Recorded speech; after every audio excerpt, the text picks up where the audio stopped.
Good morning, students. Well, at least it's good morning for me at the time I'm making this video, actually quite early in the morning.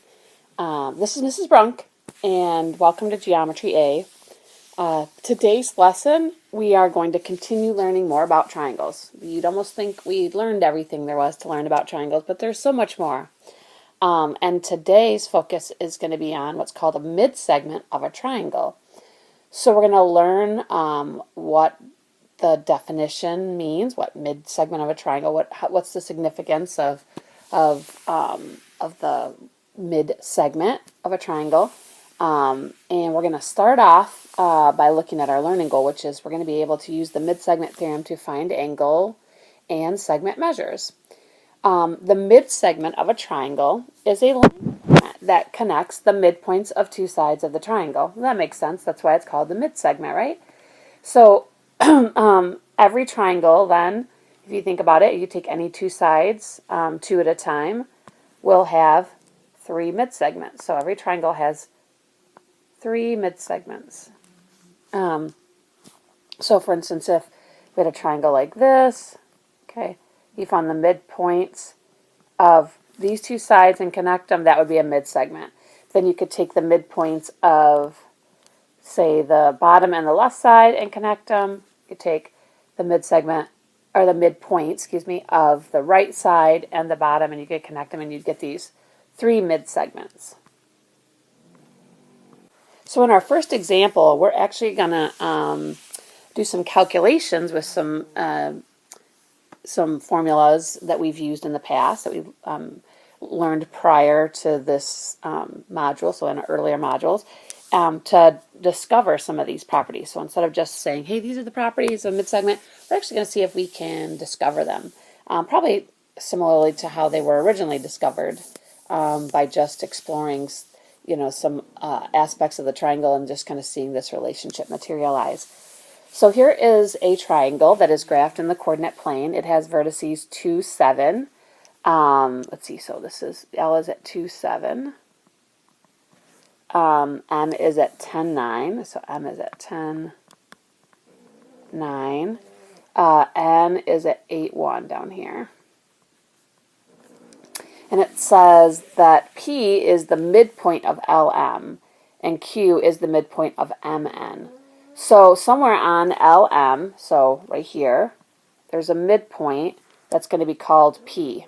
And somewhere on MN is going to be a midpoint, so this side right here, called Q. But exactly where is that midpoint? I mean, we could kind of estimate it, but we actually have a formula to find the midpoint.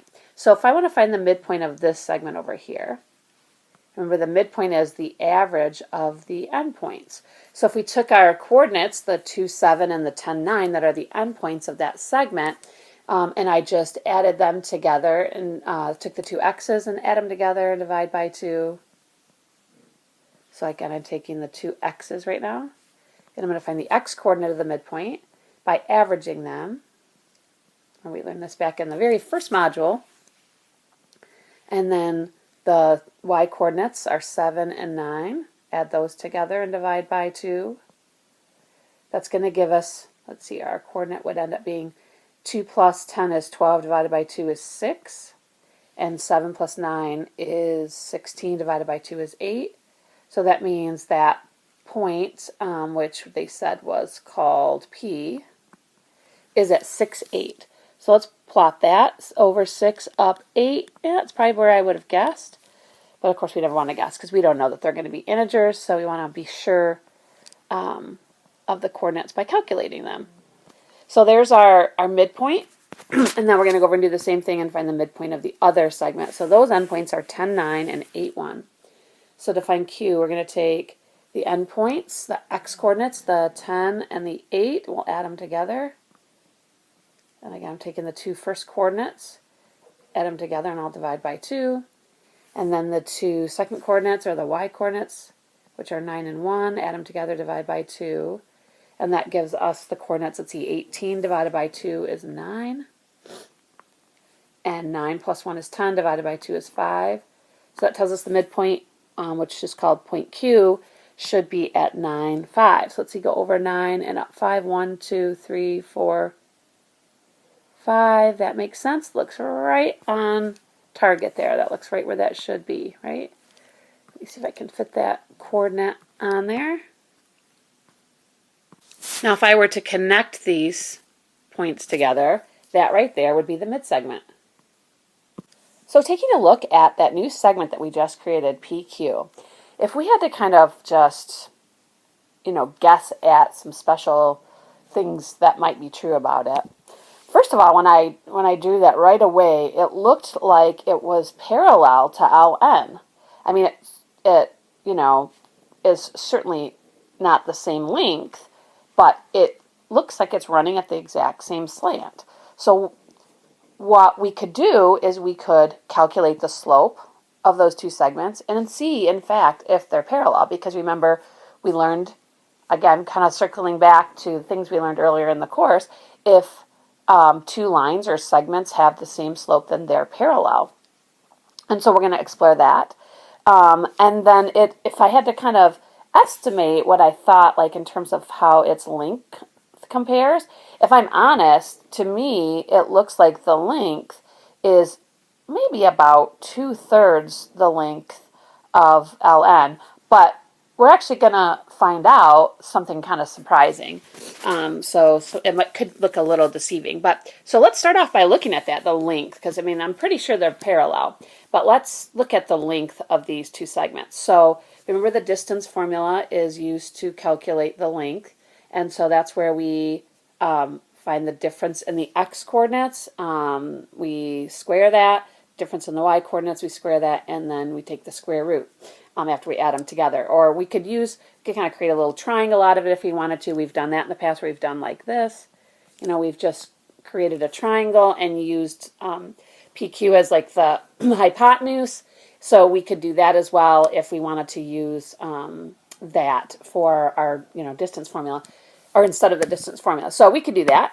So if we drew that little triangle, and we see that one of the sides, let's see, to go, the vertical one is, you have to go down 1, 2, 3, so that's 3. And then 1, 2, 3 to the right. Okay, so 3 and 3. So 3 squared, that's the difference in the y squared, and the difference in the x's squared. That would be the square root of 9 plus 9, which is 18, so the square root of 18, which is approximately 4.36. Now, since we've already drawn that little triangle, we could also calculate the slope. And so the slope, if we rise 3 and run 3, which you can see we'd have to rise 3 and run 3 to go from one point to the other, it would be 3 over 3, which is 1. So that slope is 1 for that segment. Now for LN, this time we're going to draw a little triangle. So I'm going to get rid of my little triangle right here. Well, I can leave it there, I guess. In our little triangle right here to connect the endpoints of LN. And so then if I count these, let's see, that's 1, 2, 3, 4, 5. Oh, not surprising, that's 6. And 1, 2, 3, 4, 5, 6. Not surprising, that's 6. So now let's do the same thing then. We're going to find the difference in the x's, so that was 6, right? Squared, and the difference in the y's, that's 6 squared. And 6 squared is 36. 36 and 36 is 72. And the square root of 72 is, oops, just put this in my calculator, 8.48. 8 point, hold on just one second. Yep, that's right. But then I just noticed on my calculator that the last one, when I calculated that I didn't type in the square root of 18. I accidentally typed in the square root of 19. So that means this answer I had earlier was not 4.36. It was 4.24. So if you were calculating along with me and you were yelling at the video, Mrs. Brunk, that's wrong, you are correct. It was supposed to be 4.24. And the reason why I knew I must have made a mistake when I went back and looked at my calculator, because what I know, which was not what I kind of visually see when I look at this triangle, but is actually the fact, is that the midsegment is always half the length of the third side of the triangle. So, which kind of makes sense if you think about it. You know, midpoint is halfway between the endpoints, when the midsegment is half the length.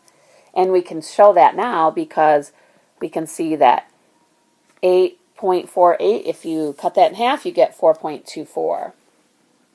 And so the midsegment is half the length of the third side of the triangle, and the slope, if you look at that rise and run again, so we had a rise 6 and a run 6, 6 over 6 is 1, so the slope of that is 1, and so their slopes are the same, and this is how their lengths relate to each other. So these two segments are both parallel, okay, and they have a relationship in terms of their length. The midsegment is half the length of the third side of the triangle.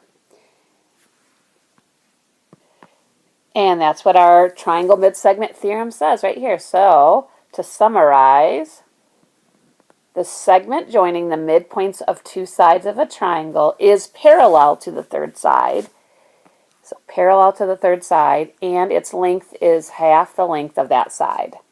So we can use that fact, and we can use it to find segments and to find angles in a triangle. So example 2 says to use the triangle midsegment theorem to find the following lengths or angle measures.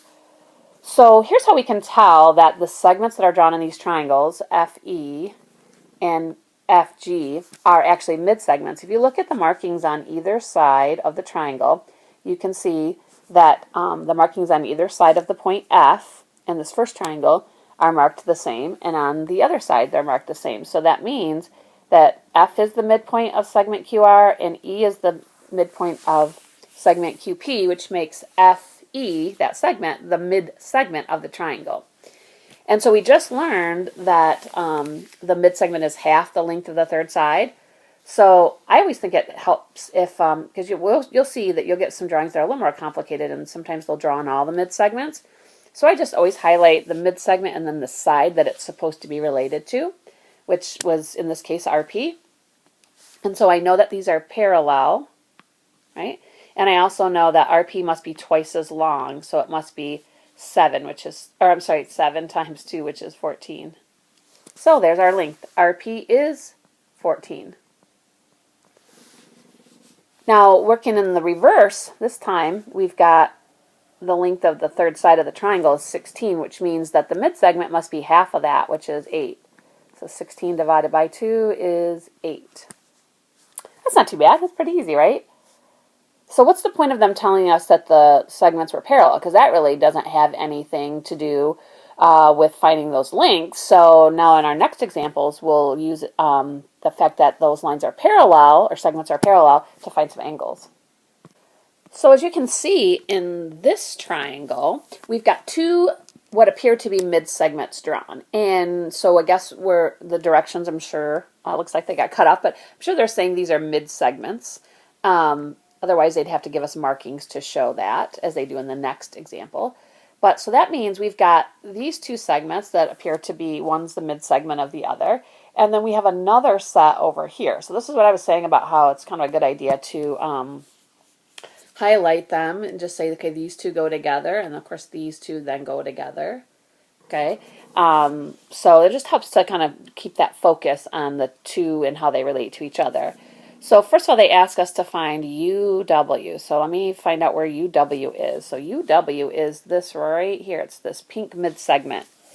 And so I know that right here, the side that goes with it is 10.2. So to find UW, I know it just would be half of 10.2. So 10.2 divided by 2, oops, and that's 5.1. So that means this part right here, we can now replace that question mark with a 5.1. 5.1. And then they ask us to find a measure of an angle, SVU. Okay, so let me highlight that angle in here. Where is that angle? It's the first time we've been asked to find an angle. So SVU. SVU is this angle right there. Okay. Well, first of all, I just covered up something over here I need. Undo that a little bit. So when lines are parallel, we've learned a bunch of things about angles. Like we've learned that when lines are parallel, like corresponding angles are equal, alternate interior angles are equal, same side interior angles are supplementary. So now it's time to kind of draw on that stuff we learned about parallel lines and angles. And if you look at these, the angle they're asking you to find, and then the only other angle that's given in the figure is this angle right here. Well, looking at these two, almost kind of like turning your page to the side, you can see that those two pink lines are parallel, and UV is sort of like the transversal. Those two angles are alternate interior angles. So alternate interior angles are supposed to be equal, so that means this angle must be 41 degrees. So since the lines are parallel, we can use AIA to find alternate interior angles theorem to find out that the measure of that angle must be 41 degrees as well. Okay, RT. So now they want us to find RT, which is here. And again, just kind of trying to match up with the colors. That's a really effective strategy, so I really encourage you to use that. So you've got this green segment that they want us to find, and then the green segment that goes with it is its mid-segment. So I just have to take that 5.6 and double it. So multiply by 2, and that's 11.2. All right, let's look at the next example. So again, this time I'm just going to color code these. So, oops, let's do a little highlighter. So MP and LK go together. And I know for a fact that N is a mid-segment. PN is the mid-segment. And the reason why is because, see the markings on either side of the point N and the markings on either side of the point P. And also down here on M, the markings on either side. That means those 3 points are the 3 midpoints of the 3 sides. And so they have 2 of the mid-segments drawn in. They didn't draw the third one in.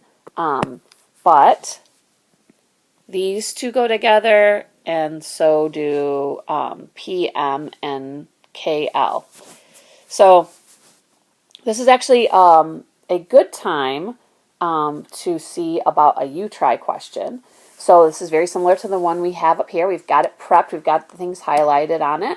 So see if you can pause the video now and find these links and this angle measure, and then tune back in to see how you did.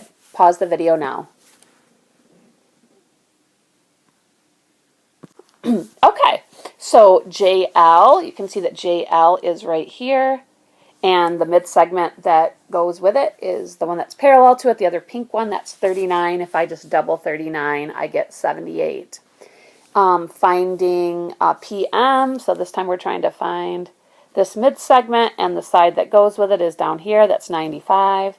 So half of that is 47.5. And then the angle that I highlighted there, which is MLK, so MLK. And then the other angle that's even given in the drawing is this angle up here that's 105 degrees. And when you look at how those two angles relate to each other, and maybe this kind of will emphasize it a little bit more, if we take these sides and we extend them out, and then we look at this as if it were the transversal, you can see those angles are corresponding angles. So that angle must be 105 degrees, and again by the corresponding angle postulate. Okay, so of course, the next step usually when we learn something is we got to bring a little algebra into it. So looking at these next examples, you can see there's variables, and our goal is to try to find the value of the variable x, and then find the links of those sides. So if I kind of focus on the mid-segment UV, oops, there we go, and GE, oops. What must be true is that UV is half of, so UV is half of GE. But in contrast, we could think about it like this. If you took UV and multiplied it by 2, you'd get GE.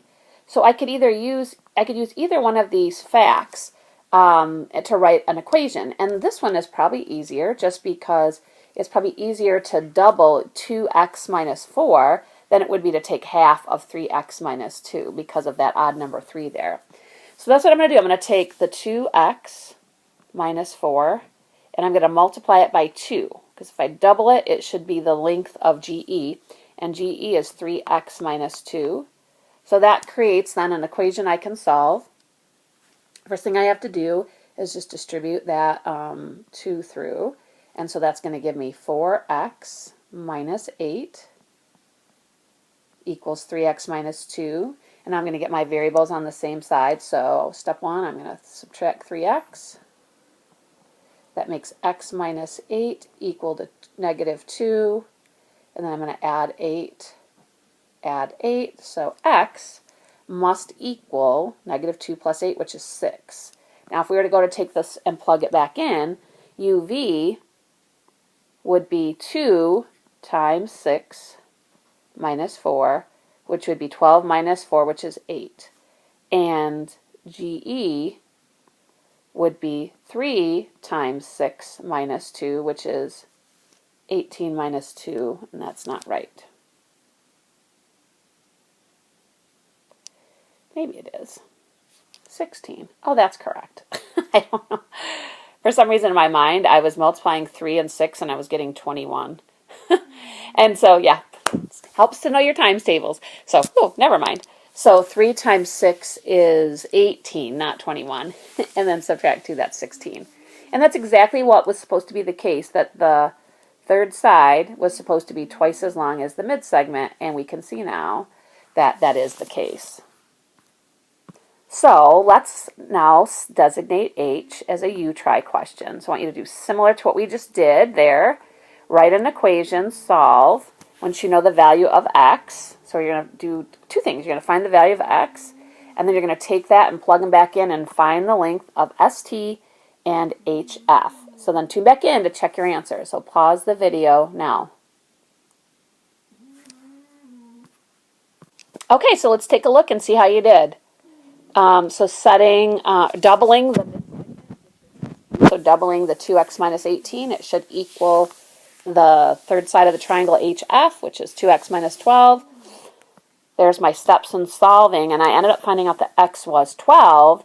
Taking 12 and substituting back into those expressions to find those side lengths, I found out that ST was 6 and HF was 12, and that confirmed that relationship that's supposed to hold, that the midsegment is supposed to be half the length of the third side. Okay, let's take a look at our last two examples to wrap up the lesson. So example 3, the first question wants me to compare the perimeters of triangle ABC and DEF. Now, that's a little bit difficult because I don't see any measurements. However, so they want us to really kind of compare it in general. So how about if we just make up some lengths? I'm just going to make up some lengths and then we're going to see if we can compare. So let's say this little smaller triangle on the inside here. Let's say these side lengths were like, let's see, this was like, let's go like 7 and then 6. And then, I don't like that one. Let's go with some little, yeah, that's okay. 7, 6, and 5. That looks about right. Looks like these two are the smaller ones. We'll just say these are 7, 6, and 5. Well, remember, perimeter is the distance around, right? So I know that if I add up those lengths, 7, 6, and 5, 7 plus 6 plus 5, that adds up to 18. So now if I went around and just kind of took those lengths that I had for my triangle, and I found now the lengths of the bigger triangle on the outside. So CB would be twice 7, which is 14. And then come over here and look at, say, this one and this one. So this out here. So it would be twice 5, which is 10. And then this one and this one, which would make this side out here 12. Now if I added up the lengths of the outside triangle, the bigger triangle, that would be 14 plus 12 plus 10, which adds up to 24 and 12, or 36. And you can see that that perimeter is twice as big. So the perimeter of the outside triangle, which is called ABC, so triangle ABC, is twice the perimeter of triangle DEF. And no matter what those lengths are, that's always going to be the case. So if, we had changed those smaller inside triangles now to like, 1, 2, and 3, then the side lengths of the bigger triangle would be twice that, and the perimeter would be twice that. And something to think about, just to, sometimes to kind of go a little beyond what the questions ask. What about if I ask you to kind of estimate the comparison of the area? Now think about that. So the area, let's say we looked at this little triangle right there. In my mind, it looks like instead of being with the perimeter being half of the bigger triangle, to me the area looks like it's just 1/4. I can see 4 triangles that look the exact same size, and that's only one of the 4. So you see the difference in perimeter versus area is significant, right? Area is a squared measurement, where perimeter is just a linear measurement. So you make the sides twice as long, you're going to make the perimeter twice as long. But if you make the sides twice as long, the area can be impacted significantly, because now we're talking about space inside. So you always want to be careful when you make assumptions. Those things only hold for exactly the measurement we're looking at, which in this case is perimeter, and area would be something different altogether. And our final question, why is XY not a midsegment of the triangle? Now you can see that XY is marked parallel to that third side of the triangle, so it's got the parallel part down. But look over here, see on this side? Okay, that X is not the midpoint. So X and Y are not midpoints. So that's not the midsegment. Okay, they have to be in the middle of each of those sides, and because the length on either side are not the same, this is 5 and this is 6, that's not the midpoint. So that's a way to tell if they don't have them marked. You have to look for, either have to be told that's a midpoint of the sides to be able to know that that's a midsegment. You'll either have to have the markings with the tick marks, or you'll have to have measurements like in this case, but of course in this case it shows that in fact it's not the midpoint. So that does it for today's lesson. Thanks for coming to class.